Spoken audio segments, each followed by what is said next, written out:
जिस तरह से दुनिया भर के शेयर बाजार में हाहाकार मचा हुआ है, ऐसे में भारत का आने वाला भविष्य क्या होगा, इस पर बात करने के लिए हमारे साथ देश के जाने माने इकोनॉमिस्ट अभिषेक रस्तोगी हैं। उनसे बात करते हैं। सर, सबसे पहले ये जो बाजार जिस तरह से लुढ़का हुआ है, इसको लेकर आपकी पहली प्रतिक्रिया क्या है? देखिए, थोड़ी अनसर्टेनिटी मार्केट में रहेगी और अभी थोड़े आने वाले सप्ताहों में भी ये एक अनसर्टेनिटी रहेगी। इसके दो कारण हैं। एक तो क्योंकि सारा मार्केट गिर रहा है, टैरिफ वॉर छिड़ चुका है और जो रेसिप्रोकल टैरिफ यूएस ने लगाया है, बाकी देश भी उसमें बायलैटरल अरेंजमेंट्स करने के मूड में लग नहीं रहा कि अभी हैं। और जैसे कि दिखता है कि जैसे चाइना है और देश हैं, ईयू है, वो इसको टैरिफ को एक अच्छे नजरिए से नहीं देख रहा है और वो भी इंपोज करेगा, तो ट्रेड वॉर तो शुरू होगा। अब जहां तक कि हिंदुस्तान की बात है, जो हमारी पॉलिसीज हैं वो इन सिंक्रोनाइजेशन आएंगी। हमारी बायलैटरल ट्रेड एग्रीमेंट्स यूएस के साथ बहुत जल्द बनेंगे। और अगर आप रेसिप्रोकल टैरिफ भी देखते हैं तो भारत एक ऐसा देश है जिसको इस रेसिप्रोकल टैरिफ से इनफैक्ट फायदा होगा। बायलैटरल ट्रेड अरेंजमेंट होने के बाद भारत का जो एक्सपोर्ट है, आज भारत बहुत बड़ी क्वांटिटी में यूएस एक्सपोर्ट करता है और हमारा बड़ा यूएस पार्टनर है एक्सपोर्ट इंपोर्ट के लिए, तो 20% जो हमारा एक्सपोर्ट है वो यूएस को जाता है। तो इसमें बहुत इंपॉर्टेंट रहेगा कि कुछ सेक्टर्स के लिए हमारा जो यूएस से ट्रेड एग्रीमेंट होगा, बायलैटरल अरेंजमेंट होगा, वो फाइनलाइजेशन होगा। मगर अब से लेके वो फाइनलाइजेशन तक एक अनसर्टेनिटी रहेगी। और अगर आप जियोपॉलिटिकल टेंशंस की बात करते हैं, बहुत सारी जगह जो ये वॉर छिड़े हुए हैं, अनसर्टेनिटी हुई हुई है, उसकी वजह से भी ये मार्केट नीचे जाएगा। जो सेंटिमेंट्स है पब्लिक के वो नीचे जा रहे हैं। तो कहीं पर डिमांड एंड सप्लाई की वजह से अगर आप देखेंगे तो यूएस के स्टॉक्स हो, मिडिल ईस्ट के स्टॉक हो, लंदन स्टॉक एक्सचेंज पर हो या इनफैक्ट अपना हमारा स्टॉक एक्सचेंज, वो सारे नीचे जा रहे हैं। मगर आने वाले समय में जो इन्वेस्टर है, स्पेशली जो रिटेल इन्वेस्टर है, उसको ये ध्यान रखना पड़ेगा कि कुछ शेयर्स, कुछ स्क्रिप्ट्स की जो वैल्यूएशन अच्छी होती है उसको बाय करने का भी समय आएगा। जो लॉन्ग टर्म पर्सपेक्टिव से हम देखेंगे तो उन कुछ स्टॉक्स में अगर हम अभी इन्वेस्ट करते हैं तो हमको आने वाले समय में, लॉन्ग टर्म वाले समय में, उसमें बहुत फायदा होने वाला है। सर, जिस तरह से मार्केट के हालात हैं, लोगों को 1987 का ब्लैक मंडे याद आ गया है। क्या है सर ये ब्लैक मंडे और क्यों एक्सपर्ट्स कह रहे हैं कि उस तरह की हालात है जैसे ब्लैक मंडे के दिनों में थे? देखिए, ब्लैक मंडे में क्या हुआ था, ब्लड बात हुआ था। स्टॉक एक्सचेंज पे एक बहुत बड़ा पैनिक हुआ था जिसकी वजह से बहुत बड़ा ब्लड बात हुआ। तो मुझे ऐसा नहीं लगता है कि ऐसा कोई ब्लैक मंडे टाइप इतना ज्यादा बुरा हाल होगा, क्योंकि देखिए आज भी जो इंडिया का मार्केट है, एटलीस्ट इंडिया के मार्केट की बात करते हैं, हमारी कंपनीज बहुत सारी इंडिजिनियस डिमांड्स पर भी डिपेंड करती है। तो हमारी जो डोमेस्टिक डिमांड है, जो हमारा जीडीपी है, जो हमारी ग्रोथ है डोमेस्टिक कंजम्पशन की वजह से, वो एक अच्छे तादाद पर बढ़ेगी।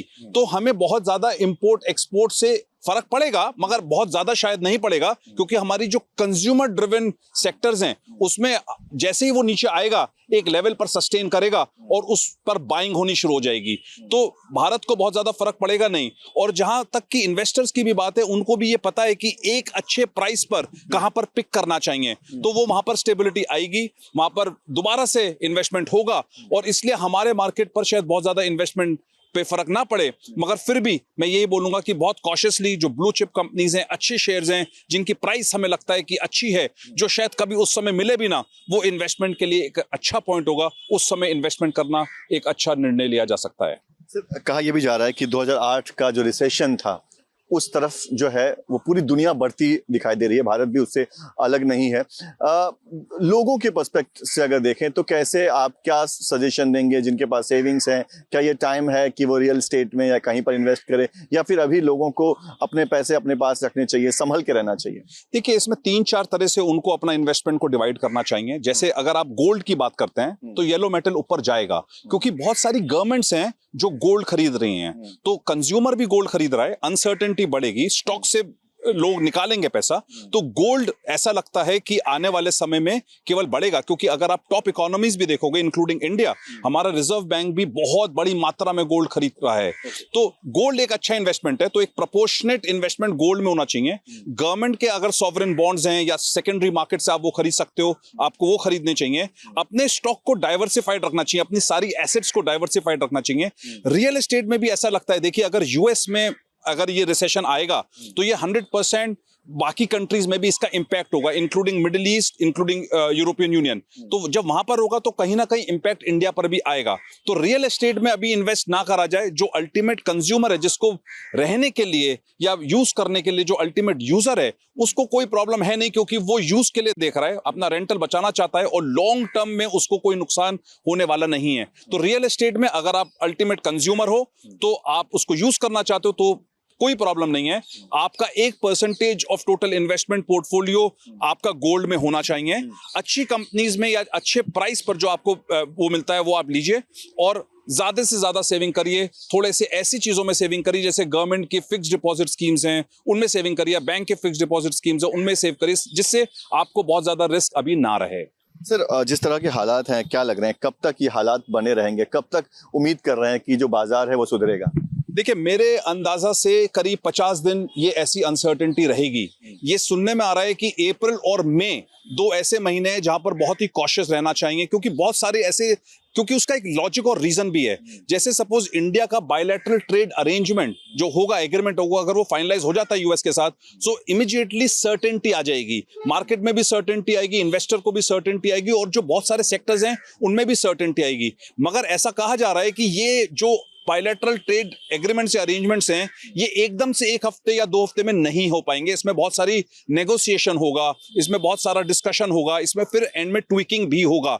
मगर जो बहुत अच्छी बात है वो ये है कि जो मिनिस्ट्री ऑफ कॉमर्स है हमारे जो यूनियन कॉमर्स मिनिस्टर हैं, वो इस पर बहुत ही वॉर फुटिंग बेसिस पर अपने अरेंजमेंट्स और एग्रीमेंट्स को इनलाइन लाना चाहते हैं। और जब बाकी देश इसको समझना चाह रहे थे, तब इंडियन गवर्नमेंट ऑलरेडी यूएस के साथ इन चीजों पर काम करना शुरू कर चुकी थी।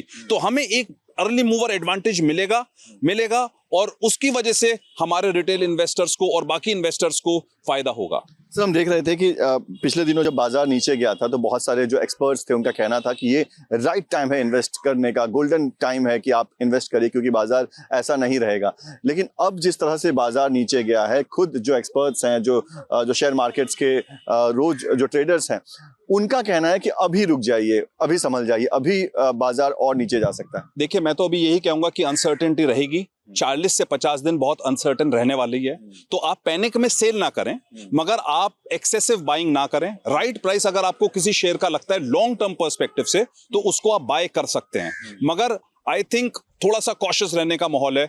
और अगर आपने इन्वेस्टमेंट गोल्ड में नहीं करा है, सिल्वर में नहीं करा है, तो ऐसे में आप उनमें इन्वेस्ट कर सकते हैं, क्योंकि ये जो गोल्ड पे आपको इन्वेस्टमेंट आएगा, सिल्वर पे जो आपको इन्वेस्टमेंट आएगा, उस इन्वेस्टमेंट का जो रिटर्न आपको 1 साल में मिलेगा, वो किसी भी डेफिनेशन से, किसी भी पैरामीटर से, स्टॉक मार्केट से बेहतर रिजल्ट देगा। तो आई थिंक उसको डाइवर्सिफाई करना पड़ेगा। एक आखिरी सवाल, एक पॉइंट जो आपने हाईलाइट किया कि बाकी देशों के कंपेयर में भारत के लिए लॉन्ग रन में इसका फायदा दिखाई देगा, उसके बारे में और जानकारी दीजिए। देखिए, आज आप समझिए, जो ये पूरा टैरिफ वॉर हो रहा है, ट्रेड वॉर हो रहा है, वो एक कैलकुलेशन और फॉर्मूले के हिसाब से हो रहा है। अब जो इंडिया का एक्सपोर्ट है यूएस को और जो इंडिया का इंपोर्ट है यूएस को, उसमें फर्क है। इंडिया एक्सपोर्ट ज्यादा करता है यूएस को और इंपोर्ट कम करता है। तो उस फॉर्मूले को अगर आप देखेंगे तो उस फॉर्मूले से एक फॉर्मूला दोबारा डिराइव करा गया, जिसमें रेसिप्रोकल टैक्सेस को डिराइव करा गया है। अगर बायलैटरल अरेंजमेंट होता है इंडिया का, पहली बात आप समझिए कि जो आज का पर्सपेक्टिव है उसमें रेसिप्रोकल टैक्स तो इंडिया पे वैसे भी कम ही लगा है। बाकी देशों पे अगर आप देखोगे, चाइना पे देखोगे, बांग्लादेश पे देखोगे, पाकिस्तान पे देखोगे, फिलीपींस पे देखोगे, वियतनाम पे, ये सारे वो देश हैं जो हमसे कॉम्पीट करते हैं एक्सपोर्ट में। इन सब पर हमसे ज्यादा लगा है। तो ये बात तो कंफर्म्ड है कि जो उनके एक्सपोर्ट्स होंगे यूएस को, उसकी कॉस्ट बढ़ जाएगी। जो इंडिया का होगा वो कंपैरेटिवली कॉस्ट अभी भी नीचे रहेगी और वो डिफरेंस बढ़ जाएगा। जैसे ही वो डिफरेंस बढ़ेगा, हमारे पास एक बहुत बड़ी अपॉर्चुनिटी है इंडियन एक्सपोर्टर्स के लिए कि ऐसे एक्सपोर्ट अरेंजमेंट साइन करे जाएं, लॉन्ग टर्म अरेंजमेंट्स में एंटर करा जाए। और यूएस के साथ अगर हम ये आज की तारीख में एक बायलैटरल अरेंजमेंट करते हैं अच्छा, और इस मौके का फायदा लेते हैं, तो हमें नुकसान नहीं होगा। शुक्रिया हमसे बात करने के लिए। तो अभिषेक रस्तोगी देश के जाने माने इकोनॉमिक एक्सपर्ट हैं, जो कि बता रहे थे कि हालात भले ही खराब हैं, लेकिन लॉन्ग रन में भारत को इसका फायदा होगा। वीडियो जर्नलिस्ट कामेश हल्दे के साथ Pankaj Mishra, news nation, Mumbai. News nation अब व्हाट्सएप पर खबरों की ताजा अपडेट के लिए न्यूज नेशन के इस QR कोड को स्कैन करें।